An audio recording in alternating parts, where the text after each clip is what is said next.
Pour moi, ce n'est pas des investissements qui sont faits pour monsieur et madame tout le monde.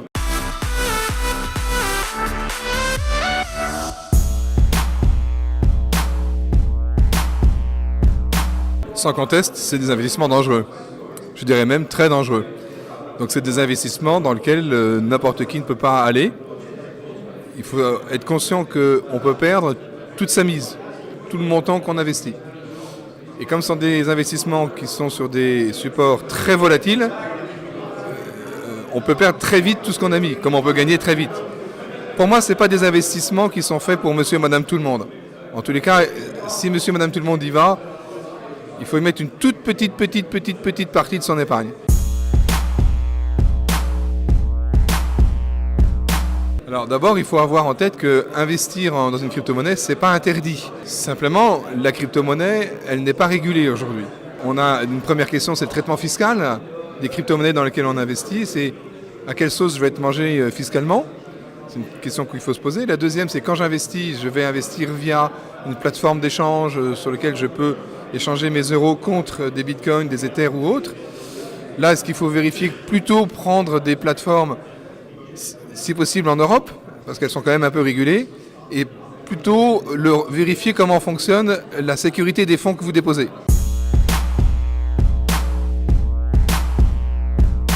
Vous demandez des critères pratiques, je vous en ai cité quelques-uns. D'abord, est-ce qu'on va vous demander votre passeport? Si on ne vous demande pas votre passeport ou l'équivalence, c'est quand même un peu bizarre. On va vérifier votre identité, on va faire ce qu'on appelle les règles KYC, AML, donc vérifier tout ce qui est origine des fonds. Donc si vous tombez sur une plateforme qui ne vous pose pas beaucoup de questions, d'où vient l'argent, qui êtes-vous, qu'est-ce que vous faites, vous allez peut-être trouver ça intrusif, mais c'est bon signe. Ça veut dire que c'est des gens qui font ça sérieusement. Donc le premier critère, c'est déjà, est-ce que ce sont des gens qui vont vous poser des questions sur l'origine des fonds et sur vous-même? Puisque effectivement, il y a des plateformes qui ne posent pas ces questions et dont l'origine des fonds est plus que douteuse. Et dans ces plateformes-là, elles ne vont pas mettre en place des systèmes de sécurité plutôt forts. Et donc, le risque, c'est de se faire hacker. Il y a déjà eu des exemples de plateformes au Japon ou ailleurs qui se sont fait hacker et où les personnes qui avaient déposé de l'argent dans des wallets, l'argent a disparu parce que des hackers ont pris l'argent. Vous aurez vos yeux pour pleurer, puisque ces plateformes ne sont pas régulées. C'est les régulées, en général, elle le dit. C'est les régulées par une banque centrale ou une autorité bancaire. Il y en a très peu en Europe, mais il y en a quand même. Donc si elle n'est pas régulée, vous aurez vos yeux pour pleurer.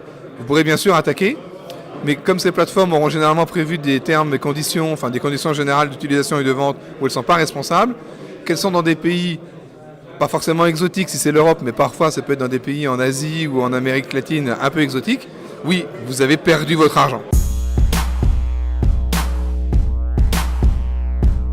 Si vous entendez par Far West dans le sens, comme dans Lucky Luke, il n'y a pas de barbelé dans la prairie, la réponse est oui. C'est-à-dire qu'il n'y a pas de limite au ciel, donc il n'y a pas de limite dans la prairie. Si on entend ça plutôt dans le sens c'est la jungle, on fait n'importe quoi, il y a des escrocs, c'est aussi ça, c'est-à-dire que c'est à la fois le Far West et la jungle. Donc il faut bien choisir sa plateforme, bien choisir son intermédiaire, bien choisir sa crypto-monnaie. Il y en a qui sont liquides, d'autres qui ne sont pas très liquides. Et pour ça, vous avez quand même des forums sérieux, des sites internet qui commencent à être reconnus comme non pas donnant des conseils d'achat, mais au moins donnant des indications sur le degré de sérieux de telle ou telle plateforme. Alors je pense qu'il faut s'y attendre et l'espérer et même la demander. En tous les cas, je trouve que ça permettrait de travailler dans un environnement plus sécurisé. Et il faut distinguer la régulation de la crypto-monnaie des activités qu'on peut faire avec les crypto-monnaies. Donc la crypto-monnaie en elle-même, je ne pense pas qu'elle arrive à une régulation très poussée, puisque la crypto-monnaie, c'est un actif qui n'est pas régulé par lui-même, puisque ce n'est pas une devise, c'est pas un... Bon, donc ce sont les usages de la crypto-monnaie qui peuvent être régulés. Mais ce qui va de plus en plus être régulé, c'est tout ce qui est règles antiterrorisme, blanchiment. C'est déjà le cas en Europe, puisque l'Europe n'est pas en retard, a déjà prévu des directives qui prévoient l'obligation pour des plateformes, en tous les cas européennes, ou qui s'adressent à des investisseurs européens, de mettre en place des règles sur l'origine des fonds, etc. Et plus le temps va passer, plus on va avoir aussi des régulateurs, comme les régulateurs boursiers ou bancaires, mettre en place au minimum des guidelines et sans doute des régulations un peu dures, et c'est aussi une bonne chose.